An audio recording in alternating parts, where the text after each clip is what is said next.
Kami akan memberikan video edukasi kewarganegaraan dengan tema cyberbullying dan etika bermedia sosial. Sebagai contoh kasus, kami mengambil kasus dugaan perundungan dan pelecehan terhadap seorang pegawai Komisi Penyiaran Indonesia atau yang bisa kita sebut KPI oleh rekan kerjanya. Maraknya kasus bullying atau tindak penindasan yang terjadi di lingkungan pendidikan yang dilakukan oleh sejumlah remaja putri di bawah umur di Cilacap, Jawa Tengah menjadi korban kasus ini dengan memanggil sejumlah pihak. Bullying merupakan ekspresi menyimpang pada anak dalam upaya pencarian jati diri, peran pendidikan di keluarga. Coba bayangkan, kita sedang membuka media sosial dan melihat sebuah komentar yang menghina seseorang. Mungkin bagi orang yang menulis, komentar tersebut hanya dianggap sebagai candaan. Tapi bagi orang yang menjadi sasaran, komentar itu bisa terasa sangat menyakitkan. Di era digital seperti sekarang, teknologi sudah menjadi bagian dari kehidupan kita. Kita menggunakan sosial untuk berkomunikasi, mencari informasi, belajar, bahkan menyampaikan pendapat. Namun, di balik kemudahan tersebut, ada berbagai masalah yang muncul. Salah satunya adalah cyberbullying atau perundungan di dunia digital. Cyberbullying menjadi persoalan yang serius karena sebuah komentar, foto, atau video dapat menyebar dengan sangat cepat dan dilihat oleh banyak orang. Yang perlu kita pahami, menjadi pengguna media sosial bukan hanya soal bagaimana kita menggunakan teknologi, tapi juga bagaimana kita bertanggung jawab atas tindakan kita di dalamnya. Lalu, sebenarnya apa yang dimaksud dengan cyberbullying? Apa saja bentuknya? Dan bagaimana kita sebagai warga negara harus bersikap ketika menghadapi permasalahan tersebut? Untuk mengetahui jawabannya, mari kita pahami terlebih dahulu pengertian dan bentuk-bentuk cyberbullying. Nah, cyberbullying ini sendiri merupakan tindakan seseorang melakukan perundungan melalui teknologi digital. Teknologi digital di sini itu seperti media sosial, aplikasi pesan, forum online maupun platform digital lainnya. Nah, ternyata cyberbullying ini banyak bentuknya.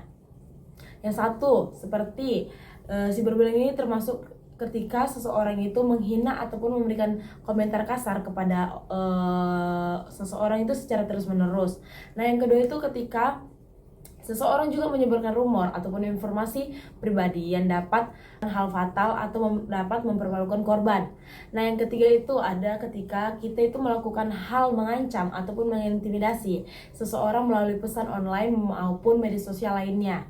Nah, yang selanjutnya itu ketika kita menyebarkan foto ataupun video yang dimana foto dan video ini mengandung hal pribadi, dan di sisi lain juga korban tersebut tidak tahu ataupun tidak mendapatkan izin kita tidak mendapatkan izin ketika kita mau menyebarkan foto itu dan mengakibatkan korban itu jadi malu.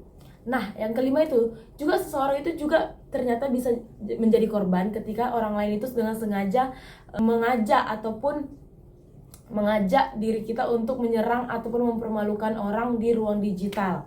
Nah, cyberbullying ini sendiri itu berbeda dengan candaan lain, yang candaan biasa yang ada terjadi di lingkungan sekitar. Karena cyberbullying ini sendiri itu dapat memiliki dampak yang sangat besar karena dampaknya itu tersebar di internet.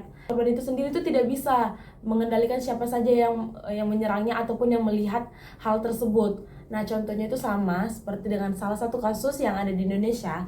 Nah, kasus ini akan dikronologikan oleh teman saya. Berdasarkan pemberitaan Detik News, korban mengaku telah mengalami perundungan sejak tahun 2012. Perundungan tersebut dilakukan oleh rekan kerjanya sendiri. Korban mengaku mendapatkan berbagai perlakuan seperti dihina, dipermalukan, diceburkan ke kolam renang, serta mengalami tindakan kekerasan dan pelecehan seksual. Dalam salah satu kejadian, korban mengaku ditelanjangi dan difoto oleh rekan-rekannya. Hal ini menjadi semakin serius karena korban merasa khawatir foto tersebut akan disebarluaskan. Setelah mengalami kejadian tersebut selama bertahun-tahun, korban akhirnya menceritakan pengalamannya kepada publik. Kasus ini kemudian mendapat perhatian dari berbagai pihak, termasuk KPI, Komnas HAM, dan kepolisian. KPI menyatakan akan melakukan investigasi terhadap dugaan perundungan dan pelecehan tersebut, serta mendukung proses hukum. Kasus ini menunjukkan bahwa perundungan bukan sekadar candaan atau masalah kecil.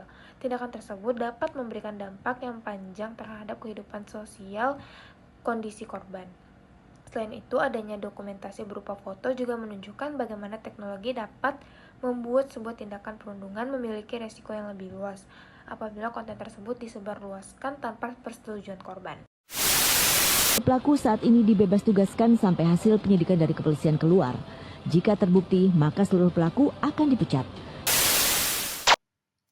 Dari kasus tersebut, kita bisa melihat pentingnya menerapkan nilai-nilai kewarganegaraan dalam kehidupan digital. Sebagai warga negara, kita memiliki hak untuk mendapatkan rasa aman, dihormati, dan tentunya diperlakukan secara manusiawi. Di sisi lain, kita juga memiliki kewajiban untuk menghormati hak orang lain. Hal ini juga berlaku di dunia digital. Kita memang memiliki kebebasan untuk menyampaikan pendapat. Tetapi, kebebasan berpendapat bukan berarti kita bebas dalam menghina, mengancam, memperlakukan, atau menyebarkan sesuatu yang dapat merugikan orang lain. Nah, kalau kita lihat dalam kasus KPI, tindakan mengambil foto korban dalam kondisi yang merendahkan menunjukkan pentingnya menghormati privasi dan martabat seseorang. Apalagi jika foto atau informasi tersebut sampai disebarkan melalui media digital. Dampaknya dapat menjadi jauh lebih besar karena dapat dilihat dan disebarkan oleh banyak orang. Nah, karena itu, sebagai warga digital yang baik, kita perlu menerapkan beberapa etika.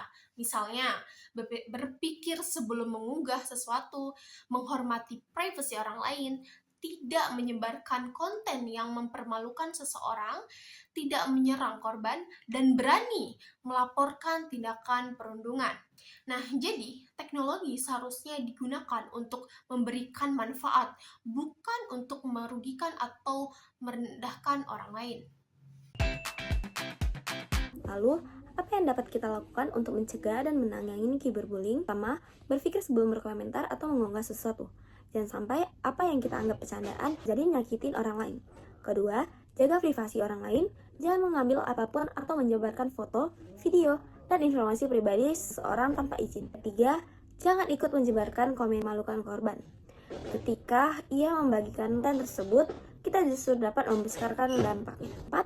Jika melihat tindakan perundungan, kita dapat memberikan dukungan kepada korban dan melaporkannya kepada pihak yang dapat membantu. Dari kasus KPI, kita dapat belajar bahwa perundungan dapat memberikan dampak yang serius langsung dalam waktu yang panjang.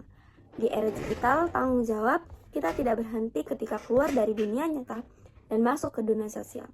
Menjadi warga negara di era digital berarti mampu menggunakan teknologi dengan bijak, menghargai hak orang lain, menjaga etika, dan bertanggung jawab atas setiap tindakan kita.